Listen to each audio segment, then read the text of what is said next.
Hey space nerds, welcome. We've got a letter from the chairman, finally, in 2025. These come out at the end of every year to kind of give us some insight into what Chris Roberts is feeling about the way his project is going and where it's headed.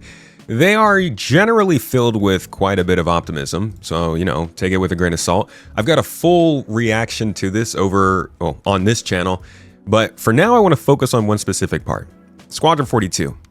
Now, there's not really much news in this segment, but I think there's some speaking between the lines here as to whether there's a delay or not to this game, at least as of right now. Spoiler alert, no delay is announced. But I think it's like they're sticking to what they've said, and what we're going to go over today is what they have said and whether or not they have been sticking to it, the controversy that it has caused across the gaming sphere, and how this sort of leads us into 2026, what our expectations should be. Now, many of you probably don't care. Honestly, click off if you want some real information. This is not a news report per se. It might say news on the thumbnail. This is more just what I'm getting from this reading. Let's start with what Jared was saying a couple months ago about Squadron 42 and its release, because this got a lot of people ruffled and led to some controversy. Checking in on Squadron 42. Informative as possible, but again, just want to be real clear with the expectations management. No Squadron 42 presence at all. That's not a release date. That's not any of that stuff. We're letting those people stay focused. They're letting those people stay focused. We're on track. There's nothing to report. There's no mystery. There's no anything we're hiding or whatever. It's just like we said when we announced Star Citizen. It's like we said when we announced Star Citizen Direct. We're trying to stay out of everybody's way and let them focus and let them do the work that they're here to do. He continues talking about this stuff for a little bit there. I think the way he talks about it is actually very similar to how Chris talks about it in this letter from the chairman, which, like I said, we're going to get to in a minute. But listen to what he has to say. Squadron, unfortunately, has got to be under a bit more secrecy, right? Yeah. But yeah. No, it's not a. So I can already see the chat. The chat's already like, oh, it means this, it means that. Folks, it means that when it's time for the game to come out, you're going to hear a lot more about it. It's always been different. We've always been big yappy on Star Citizen and less yappy on Squadron. So it's just an extension of that. It's just as we get closer to our intended release date in 2026, we will start opening up the doors, opening up the communication. You'll start seeing more of all that kind of stuff that you would expect in a proper go-to-market campaign. It's just, we're just doing this. We're staying out of everybody. That's the same thing. That's why there's fewer ISCs this year. That's why there's fewer SELs this year. We just want the people, as part of this change that we talked about for the first 30 minutes of this show, this reorganizational change, we want people's focus being on making the game. Messaging, pretty clear. And, you can take it at face value, to be honest. I wouldn't tell you do it any other way. I don't know what the information is, but once we get to the letter from the chairman, you'll hear some of the same stuff he has said here. Now, there was one specific part of this show that really took off. This is the part that kind of made it out into the wider community, which whenever anything Star Citizen related does. I want to second the information there, and I want to star explain. I'm going to star explain the information that was there. There will be no Squadron 42 presence at CitizenCon Direct this year. So just in case there was any kind of people were like, I didn't quite understand the message, or maybe the message wasn't, fully clear and whatnot. And if it wasn't, maybe that was on us. That team is heads down. We drew a line in the sand when we said 2026. I don't know if we're going to make it. I just know that we're going to do every single thing possible to make it.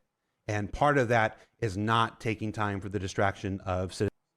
Honestly, if he had I wanted 2026. Stopped right here. I don't know if we're going to make it. I drew in the sand when we said 2026. And then just stopped. That would have been a nothing burger. It would have been completely reasonable. And to be honest, it's not really that big a deal that he said what he did. I don't know if we're going to make it. Yeah, it can build some lack of confidence in whether or not it's going to happen. Like, I can feel that.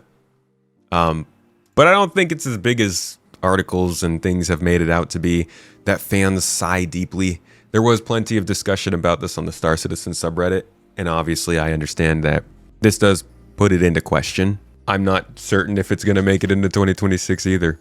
And honestly, I don't blame him for saying it the way he does. I just think it probably is not the best thing to say on camera, because it's no matter what, no matter how you feel about it, if you say you don't know, a lot of people are just going to take that as it's going to slip. And it could. Don't get me wrong. Now, this got a lot of attention all over the websites, the interwebs, and plenty of people were obviously quick to jump on the fact that this wasn't a Star Citizen delay. But you know how people are. And Jared, even himself, came onto the thread that was on the Star Citizen subreddit to say, I said we drew a line in the sand and now we have to do everything we can to make it. I said we're on track and that there's no mystery here, nothing to hide here. I said that we just want to leave everyone heads down to focus on meeting that statement we gave last year. I said that when we get closer to the release, you'll see and hear lots more about Squadron.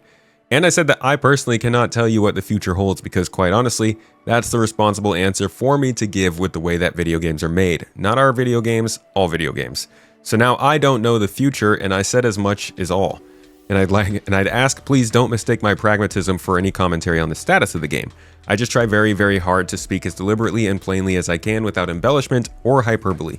I meant what I said in the most literal manner possible. But I can't sit here and tell you what the future holds because in our entire history of game development, who's ever been able to? Now, this is not the reason to be unsure about the release date. In general, it's more like the last 12 to 13 years. That would make me a little bit more incredulous about it. So I'm still, like I said, not sure about a 2026 release date. But in this update, in the letter from the chairman, Chris gives some thoughts. There's not much in this first part.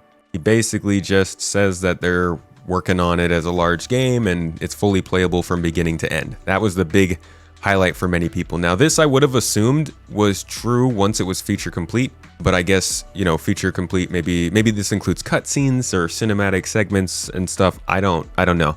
Maybe this means everything's up to the standard that we saw in the gameplay demo they had done.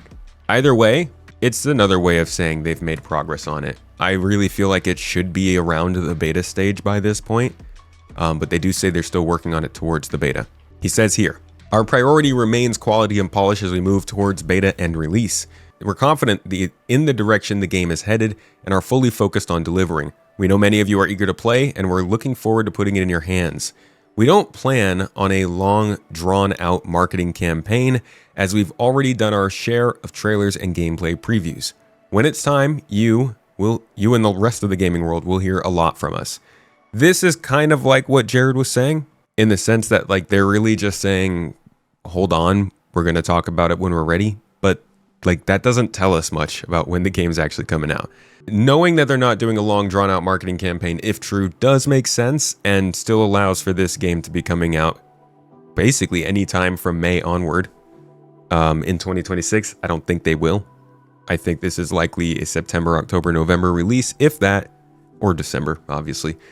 But I do think that they're still shooting for 2026. There are whispers and murmurs that maybe they have some legal obligations that might point towards that being what happens next year.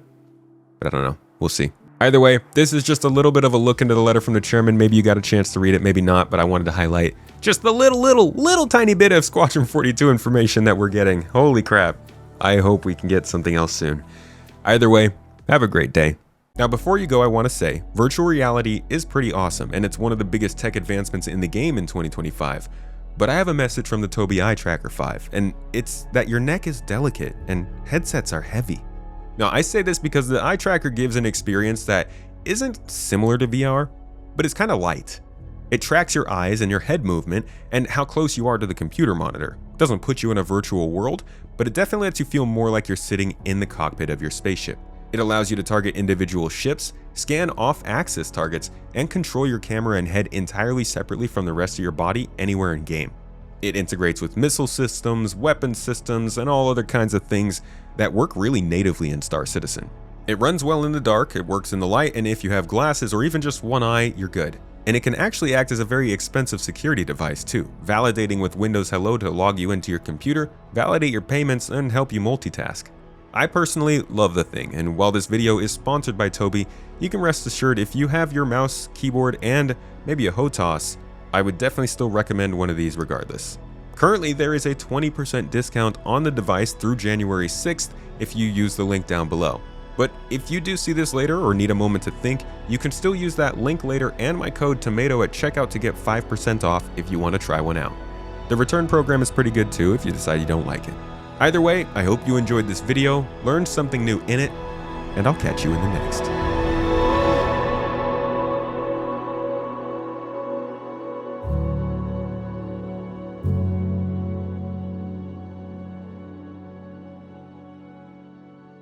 you